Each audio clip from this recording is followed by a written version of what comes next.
시편 51편 1절에서 10절 말씀을 통하여 사주의 은총과 믿음에 대해서 말씀의 은혜를 나누고자 합니다. 우리가 읽은 시편 51편은 다윗이 우리아의 아내 밧세바와 이제 동침하고 잠자리를 함께해서 범죄했습니다. 그리고 밧세바의 남편인 우리아의 장군을 전쟁터에서 죽게 했습니다. 그 후에 나단 선지자가 다윗에게 와서 하나님의 이제 지시를 받아 다윗의 죄를 지적했습니다. 그때 다윗은 이제 자기 죄를 고백하고 그 책망을 받고 자신의 죄를 회개하게 했는데 그 회개하며 쓴 참회의 시가 시편 51편입니다. 그래서 1절에서 5절까지 보면 다윗은 하나님이 인자와 긍휼을 베푸셔서 자신의 죄를 용서해 주실 것을 호소하고 있습니다. 1절 2절 보시면 하나님이여 주의 인자를 따라 내게 은혜를 베푸시며 주의 많은 긍휼을 따라 내 죄악을 지워 주소서. 나의 죄악을 말갛게 쓰시며 나의 죄를 깨끗이 제하소서. 이렇게 회개 기도를 하고 있습니다. 우리가 생활할 때 옷에 뭐가 묻어 있으면 그걸 이제 물로 깨끗이 닦는다든지, 얼굴에 뭐가 있으면 내버려 둡니까? 물로 깨끗이 씻습니까? 깨끗이 씻죠? 그러니까 우리 예수 믿는 사람들이 하나님께 범한 죄가 들으려면은 하나님 내가 이런 잘못했습니다 고백하고 회개를 해야 되는 것입니다. 나의 죄를 지워주소서, 나의 죄를 사해주소서, 이런 기도가 필요합니다. 다윗은 자신이 하나님의 목전에서 악을 행하였으며 자신이 태어날 때부터 본성적으로 죄인임을 고백하고 있습니다. 4절 5절 보시면 내가 주께만 범죄하여 주의 목전에 악을 행하였사오니 내가 죄악 중에서 출생하였으며 어머니가 죄 중에서 나를 잉태하였나이다. 나는 원래 태 속에서부터 죄가 있고 태어나서 또 왕이 되어가지고 죄를 지었다고 고백을 하고 있습니다. 6절에서 9절 보면은 7절 보시면 우슬초로 나를 정결하게 하소서. 내가 정하리이다. 나의 죄를 씻어주소서. 내가 눈보다 희리이다. 구약 시대에는 이제 우슬초, 그 우슬초라는 풀을 묶어가지고 거기에 피를 적셔가지고 이제 임방, 문설주에 이렇게 뿌렸잖아요. 바르잖아요. 그러니까 우슬초로 나를 정결하게 하소서. 이것은 예수님의 보혈의 피로 나의 죄를 용서해달라, 이런 뜻입니다. 10절에서 11절에서 다윗은 하나님께 자기 안에 정결한 마음을 창조하시고 정직한 영을 새롭게 해달라고 간절히 구하고 있습니다. 거기 시편 51편 10절 한번 보십시다. 시편 51편 10절. 하나님의 내 속에 정한 마음을 창조하시고 내 안에 정직한 영을 새롭게 하소서. 아멘. 그래서 나의 마음에 이제 깨끗한 마음을 주시옵고, 그러니까 우리에게 새 마음, 정결한 마음을 하나님이 주셔야 되는 겁니다. 그리고 내 안에 정직한 영을 새롭게 하옵소서. 깨끗하고 정직한 성령님 오셔서 나를 다스려 주옵소서. 성령님이 깊이 관여하지 않으니까 내가 이렇게 범죄를 하였습니다. 그래서 우리들도 성령이 충만하면, 성령의 인도를 받으면 범죄하지 않게 되지만 내가 예배도 안 드리고 기도도 하지 않고 말씀도 안 보고 성령이 도와주지 않으면 우리가 범죄할 수밖에 없는 것입니다. 할렐루야. 우리가 기도를 해야 돼요. 다윗처럼 하나님이여 내 속에 깨끗한 마음을 주옵소서. 내 안에 정직한 영, 성령을 새롭게 부어주시사 회개하게 하시고 정결하게 살게 하여 주옵소서. 이런 기도를 해야 됩니다. 마지막으로 15절에서 16절에서 다윗은 하나님이 진정으로 기뻐하시는 것이 무엇인지 자신이 알게 되었다고 고백을 하고 있습니다. 하나님이 진정으로 원하시는 제사는 번제가 아니라 상한 심령, 통회하는 마음입니다. 16절 17절 보시면 주께서는 제사를 기뻐하지 아니하시나니 그렇지 아니하면 내가 드렸을 것이라. 주는 번제를 기뻐하지 아니하시나이다. 하나님께서 구하시는 제사는 상한 심령이라. 하나님이여 상하고 통회하는 마음을 주께서 멸시하지 아니하시리이다. 이 말씀은 무슨 뜻이냐? 교회 와서 성경 가지고 와서 찬송하고 기도하고 예배만 드려요. 그런데 또 가서 범죄해요. 그리고 또 주일이 되면 와서 예배드리고 또 나가서 세상적으로 살고, 이런 예배는 소용이 없다는 것입니다. 하나님이 원하시는 것은 진정으로 하나님의 그 구원을 감사하고 하나님을 사랑하며 예수님의 속죄인을 기억하면서 무엇인가 잘못했으면 그걸 돌이켜 회개하고 그 마음으로 통곡하면서 다시는 이런 잘못을 하지 않아야 되겠다 결단하고 할렐루야 예배드리고 다시 나가서는 다시는 범죄하지 않는 그런 상한 심령, 회개하는 심령을 하나님이 원하신다는 것입니다. 다윗은 시편 51편 외에도 자신의 죄를 고백하고 하나님의 용서를 구하는 그 시편을 많이 썼습니다. 우리가 잘 아는 대로 시편 32편에서도 죄 회개에 대한 그런 내용을 이제 쓰고 있습니다. 허물의 사함을 받고 자신의 죄가 가려진 자는 복이 있도다. 마음에 간사함이 없고 여호와께 정죄를 당하지 않는 자는 복이 있도다. 내가 입을 열지 아니할 때에 종일 신음함으로 내 뼈가 쇠하였도다. 주의 손이 주야로 나를 누르시오니 내 진액이 빠져서 여름 가문의 마름같이 되었나이다. 내가 이르기를 내 허물을 여호와께 자복하리라 하고 주께 내 죄를 아뢰고 내 죄악을 숨기지 아니하였더니 곧 주께서 내 죄악을 사하셨나이다. 이렇게 고백하고 있습니다. 이로 말미암아 모든 경건한 자는 주를 만날 기회를 얻어서 주께 기도할지라. 진실로 홍수가 범람할지라도 그에게 미치지 못하리이다. 주는 나의 은신처이오니 환난에서 나를 보호하시고 구원의 노래 나를 부르시리라. 그러니까 홍수같이 집이 막 떠날려가고 사람이 홍수에 밀려서 죽어가는 그런 환난 어려움이 있을지라도 불이 나가지고 다 이제 불에 타고 사람이 죽을 징이 있을지라도 회개하고 예배드리고 하나님께 바로 서는 사람은 물이 침몰치 못하도록 불이 사르지 못하도록 누가 지켜주시는 거니까? 하나님이 지켜줘요. 그러니까 우리가 믿음 생활 잘하고 혹이라도 잘못했을 때 어려움이 있으면 하나님께 회개하면 하나님이 회복을 시켜주시는 겁니다. 우리의 죄를 용서해 주시는 것입니다. 세상 사람들은 자기 안의 죄와 허물은 보지 못하고 다른 사람의 죄와 허물을 잘 보고 그것을 들춰내고 서로 고발하고 정죄하게 됩니다.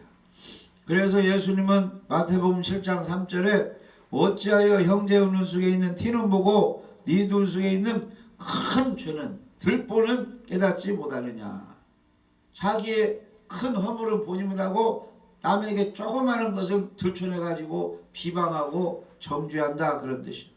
그러나 하나님은 우리의 죄와 허물을 들춰내지 않고 오히려 가려주고 덮어주시는 편입니다. 우리가 잘못한 거 허물을 발견하고 회개만 하면 자백만 하면 하나님은 보혈의 피로 덮어주시는 겁니다. 예수님은 간음하다가 현장에서 잡혀온 여인을 정죄하지 않았어요. 요한복음 8장 7절에 너희 중에 죄 없는 자가 먼저 돌로 치라. 그러니까 바리새인들, 서기관들, 율법주의자들은 율법을 어긴 여인을 죽이려고 돌로 치려고 하는데 예수님이 너희 중에 죄 없는 자가 먼저 돌로 쳐라. 그러니까 예수님 말씀 듣고 보니까 예수님의 땅에 쓰신 글씨를 보니까 하나님 말씀 비춰보면 죄 없는 사람이 어디가 있어? 양심의 가책을 받아 다 도망가 버렸습니다. 예수님과 간음하다 잡힌 여인만 남았어요. 그러니까 그 여인에게 예수님이 이렇게 말씀하고 있습니다. 요한복음 8장 10절을 읽어보시죠.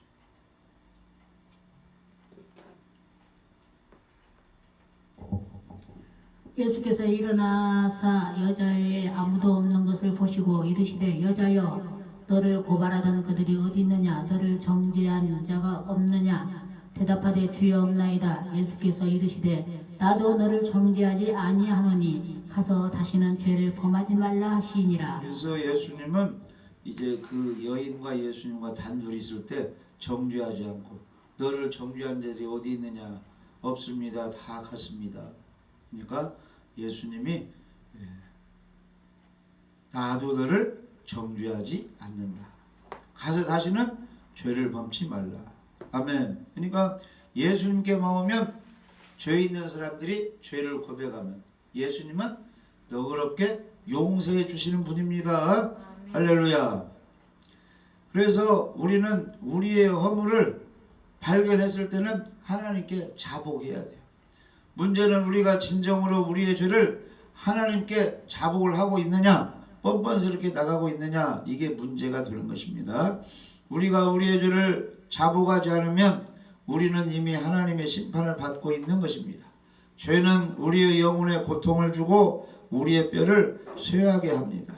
그래서 다윗은 고백하고 있습니다. 시편 32편에 내가 입을 열지 아니할 때, 다른 말로 하면 내가 내 죄를 자복하지 않고 회개하지 않을 때 종일 신음함으로 내 뼈가 쇠하였도다. 주의 손이 주야로 나를 누리시오니 내 진액이 빠져서 여름 가문에 빼삭 마름같이 그렇게 죽을 지경이 있다는 거예요. 그러니까 우리들이 잘못한 것은 하나님께 토설을 해야 됩니다. 하나님께 자박을 해야 돼요. 다윗은 우리가 죄를 자복하지 않는 동안 우리의 영혼은 진액이 빠지고 여름 가물에 마름같이 여러가지 우리 신체가 안 좋아지고 바싹 말라가지고 답답한 지경에 이르게 된다는 것입니다.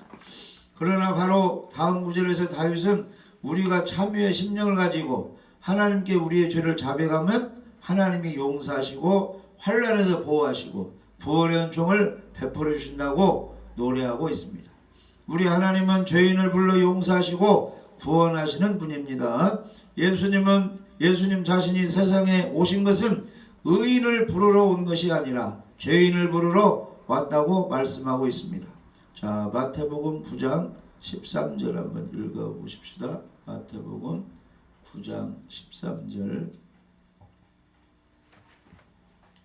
너희는 가서 내가 공유를 원하고 제사를 원하지 아니하노라 하신 뜻이 무엇인지 배우라. 나는 의인을 부르러 온 것이 아니요 죄인을 부르러 왔노라 하시니라. 아멘. 예수님은 사랑, 긍휼, 불쌍히 여기고 도와주는 걸 원하지 형식적인 제사 그걸 원치 않는다는 것입니다. 예수님은 의인을 부르러 온 것이 아니요 죄인을 부르러 왔다는 거예요. 근데 이 세상에는 죄가 없는 사람은 하나도 없죠. 다 아담의 후손이라 죄를 가지고 있습니다.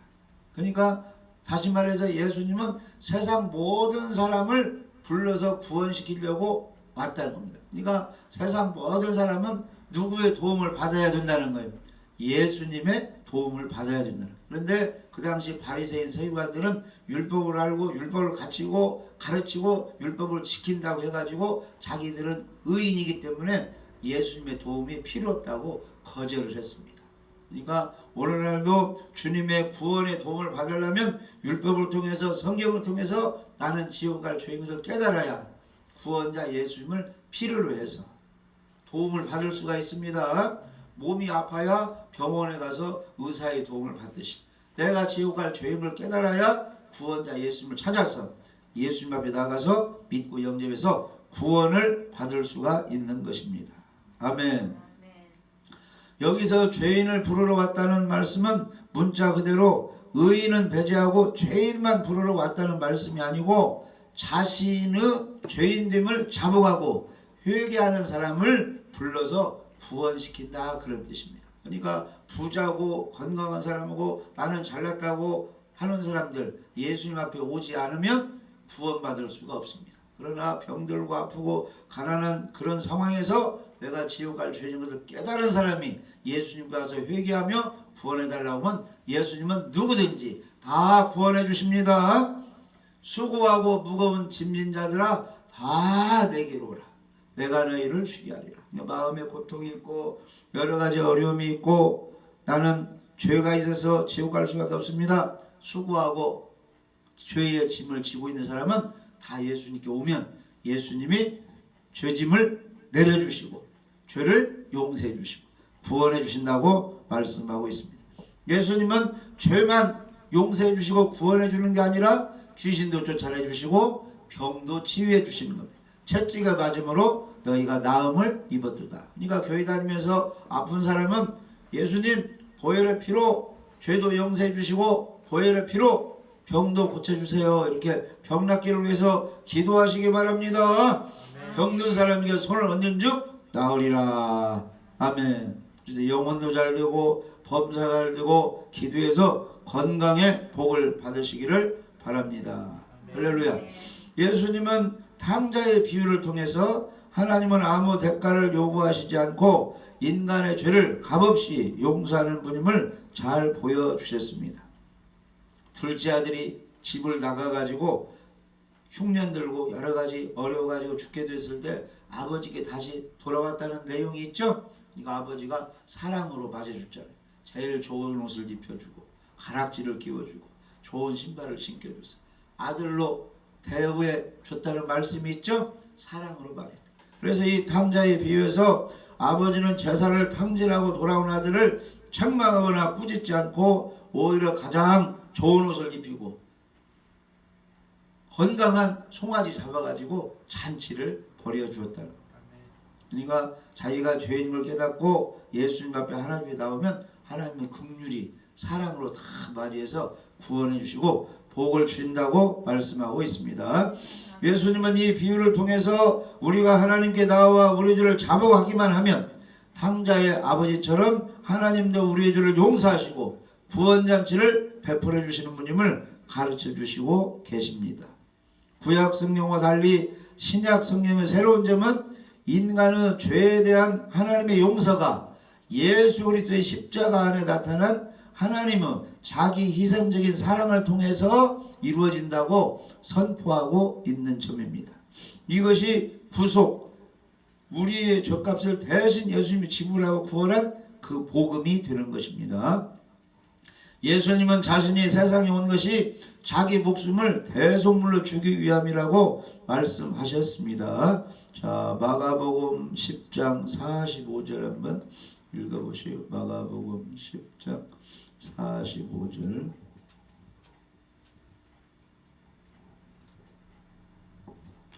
인자가 온 것은 섬김을 받으려 함이 아니라 도리어 섬기려 하고 자기 목숨을 많은 사람의 대속물로 주려 함이니라. 인자라는 것은 사람의 아들, 사람의 모습으로 예수님이 딸로 오시지 않았죠? 아들로 오시잖아요. 사람의 아들이라는 뜻이 인자요. 예수님이 사람의 몸을 입고 아들로 온 것은 섬김을 받으려 함이 아니라 도리어 섬기려 하고 자기 목숨을 많은 사람의 대속물, 세상 모든 사람들의 죄값 제물로 죽어주시러 오셨다 이렇게 말씀하고 있습니다. 할렐루야. 그래서 십자가 구속 교리의 핵심은 인간이 인간의 편에서 하나님을 만족시킬 만한 희생제물을 드리면 하나님이 이 희생제물을 보시고 만족하셔서 인간의 죄를 용서하신다는 것이 아닙니다. 그러니까 우리 인간이 내 죄값으로 어떤 희생제물을 드리겠습니다 해갖고 죄가 용서된다는 것이 아니에요. 왜냐하면 인간은 죄인이기 때문에 자기 죄값을 지불할 능력이 있다 없다 없는 것이 없는 것. 그래서 구속, 구원 교리의 핵심은 하나님 자신이 인간의 죄를 용서하시기 위해서 예수 그리스도의 십자가 안에서 예수님이 우리 죄값으로 고통당하심으로 인간을 구원하셨다는 것이 구원의 핵심이 된다는 거예요. 아멘.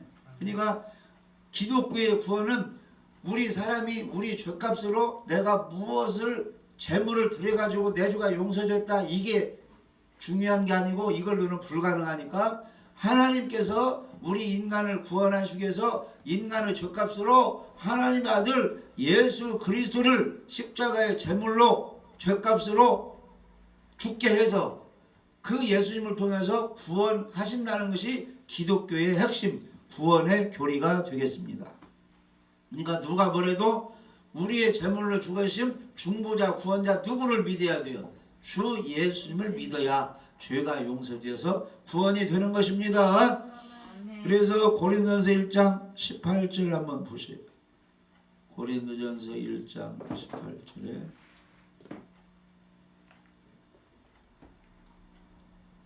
십자가의 도가 멸망하는 자들에게는 미련한 것이요 구원을 받는 우리에게는 하나님의 능력이다. 이 십자가의 도가 십자가에서 흘리신 예수 그리스도의 우리 죄값으로 흘리신 보혈의 피가 아멘 지옥 가는 사람에게는 미련하지만 구원받는 우리에게는 하나님의 큰 능력 최고의 보배가 된다 그런 뜻입니다. 아멘. 그러니까 그 구약 시대 때 그 이제 장자를 천사를 통해서 멸할 때 어린 양의 깨끗한 피가 문설주 문인방에 발라져 있는 집은 장자가 죽지 않았죠?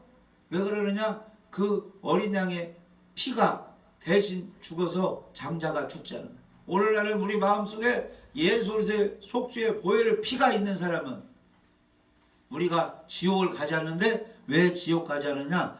예수님이 내 죄값을 대신 갚아주셨기 때문에 우리가 지옥 갈 수가 없는 것입니다. 그것을 우리는 믿는 것입니다. 할렐루야. 그래서 십자가의 도를 믿는 것이 기독교의 믿음입니다.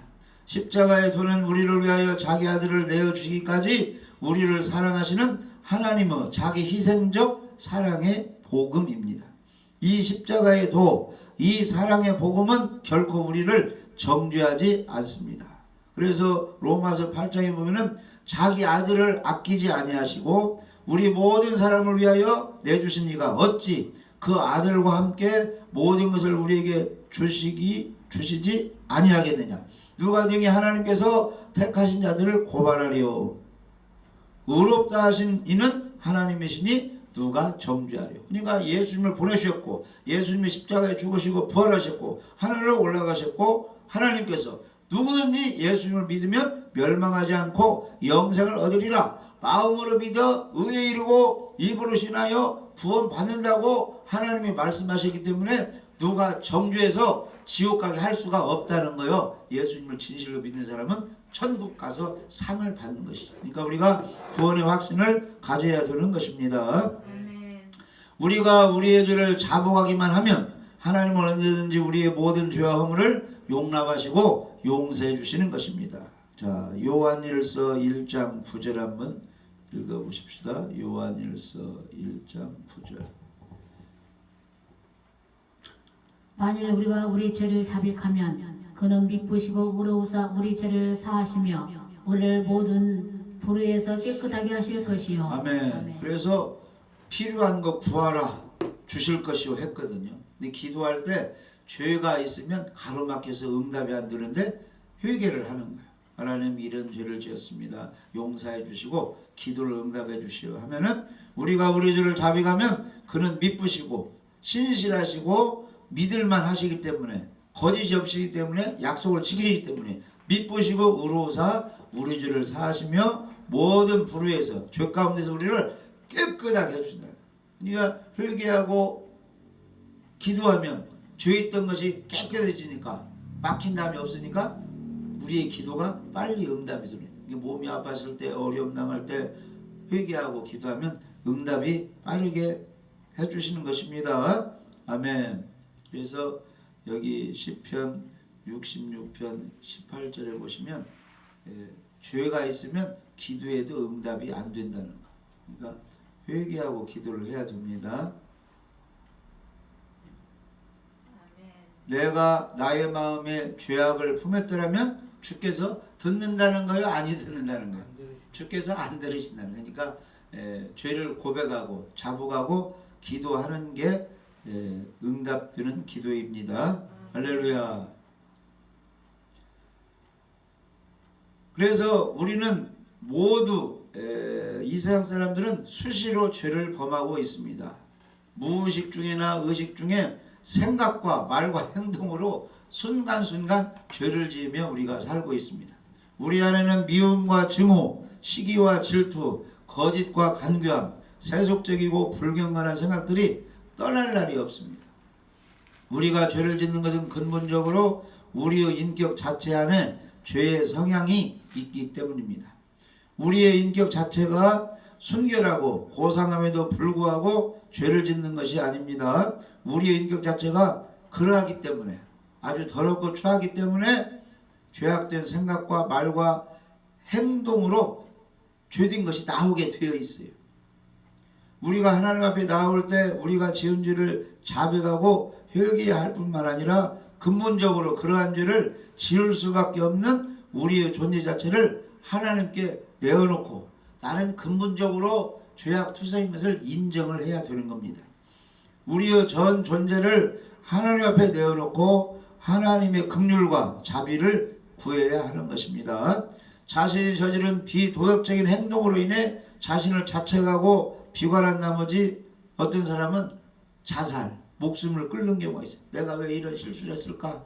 아유 창피하다, 죽어버려야지, 이런 사람도 있는데, 물론 우리는 자신의 죄에 대해 진정으로 뉘우치고 회개를 해야 됩니다. 그러나 더욱 근본적으로 중요한 것은 그러한 죄를 지을 가능성이 항상 내 자신 속에 있다는 것을 인정하고 자신의 전 존재를 하나님께 내어놓고 하나님의 긍휼과 자비를 구해야 한다는 사실입니다. 그러니까 우리가 무엇을 잘못했을 때, 회개했을 때 나는 이런 죄를 안 지을 자신이 있는데 이런 죄를 지었습니다, 다시는 안 짓겠습니다, 이렇게 회개를 한다는 게 아니고 나는 원래 이런 사람입니다, 이렇게 성질머리가 이렇게 되고 이렇게 죄를 지을 수 없고 나쁜 말을 하고 남을 비방하고 나쁜 마음을 품고 있는 사람입니다. 하나님, 나는 이런 추한 사람인데 이런 잘못을 했습니다, 하나님 용서해 주시고 이런 나 같은 것을 불쌍해 주시고 구원해 주시고 도와주세요, 이렇게 솔직하게 하나님께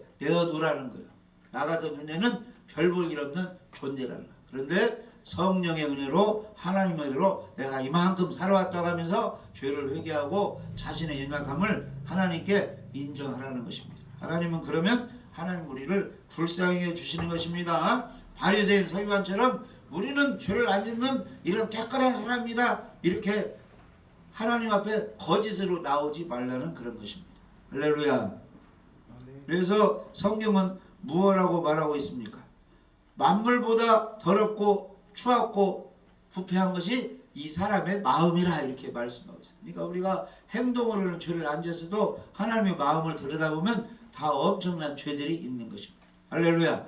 그런 걸 인정하면서 하나님께 잘못을 고백하면 하나님 우리를 불쌍히 해주시고 위로해 주시고 우리의 기도를 들어주시는 것입니다.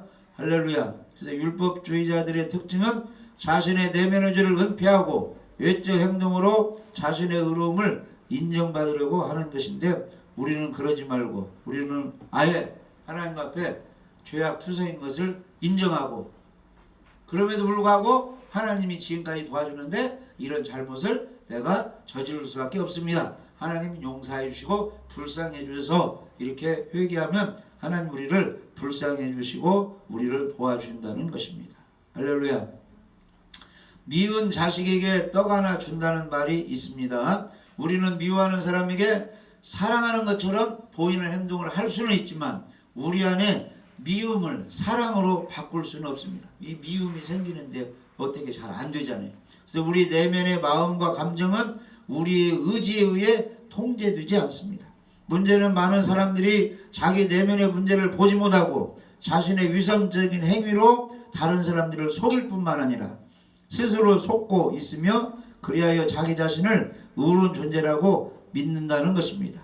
그런데 하나님은 너희들은 하나님 앞에 죄인인 것을 깨닫고 잘못을 뉘우치고 아예 예수님의 십자가의 보혈의 피를 의지해서 의로움을 선물로 받아서 구원을 받으라고 말씀하고 있습니다. 요한계시록에 보면 라오디게아 교회가 있습니다. 라오디게아 교회를 향해서 주님은 이렇게 책망하고 있습니다. 자, 요한계시록 3장 17절 한번 읽어보십시다. 요한계시록 3장 17절. 내가 말하기를 나는 부자라 부유하여 부족한 것이 없다 하냐 하나 내 공고한 것과 가련한 것과 가난한 것과 눈먼 것과 벌거벗은 것을 알지 못하는도다. 라오디게아에 다니는 교회의 교인들은 그 지역이 부자이기 때문에 옷을 잘 입고 헌금도 잘 내고 우리는 부족한 것이 없다 하는데 예수님이 볼 때는 아주 불쌍하고 곤고하고 가련하고 가난하고 눈이 멀어 있고 구원의 옷을 안 입은 벌거벗은 상태에 있다는 거예요. 그러니까 예수님이 그렇게 보면 안 돼요. 어떤 사람 보면 예배 잘 드리고 또 믿음 생활을 잘하고 옷도 입고 있어요. 구원의 흰옷 세마포 옷을 예복을 입고 있어야 됩니다. 근데 라오디가 교회 사람들은 멋있게 화장하고 교회에 다니고 헌금도 잘하는데 예수님 볼 때는 아주 불쌍하고 눈이 소경이고 옷은 입지 않고 벌거벗은 상태에 있다는 아직 구원받지 못하고 영적 세계도 모르고 천국도 인정하지 못하고 아주 믿음도 없어가지고 마귀한테 얻어 터지고 불쌍한 존재로 보이고 있다는 것입니다. 우리가 그런 사람으로 보이면 안 되는 것입니다. 우리는 하나님 앞에서 우리의 존재 자체의 곤고함, 가련함, 가난함, 눈먼 거, 벌거벗은 것을 보아야 되고 그것을 빨리 회복을 해야 돼요. 눈이 멀어 있으면 눈이 띄어져야 되겠죠? 아멘. 천국에 있는 걸 믿어야 되고 천국을 어떻게 가느냐? 주 예수를 믿으면 간다. 예수를 믿으면 무슨 선물을 받느냐? 맹인들은 몰라요. 무슨 선물은. 우리는 영적 눈이 띄어서 죄사함을 선물로 받고 의로움을 선물로 받고 거룩함을 선물로 받고 우리의 이름이 생명책에 기록이 되어 있고 예수님은 재림하시고 부활 사건이 있고 공중으로 올려놓은 휴거 사건이 있고 천년왕국이 있고 적그리스도 거짓 선자를 예수님이 다 죽이신다. 지옥으로 심판하신다. 이런 영의 눈이 띄어져야 되는 것입니다. 할렐루야.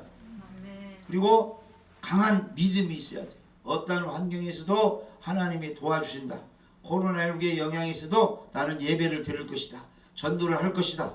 끝까지 십자가 믿음을 지킬 것이다. 이런 강한 믿음이 우리에게 있어야 됩니다. 그리고 벌거벗었다면 내가 지금 가라지 쭉정이 상태에 있어서 이대로 가면 지옥 간다는 걸 깨달았다면 빨리 옷을 입어야 돼. 무슨 옷? 구원의 옷, 흰 옷.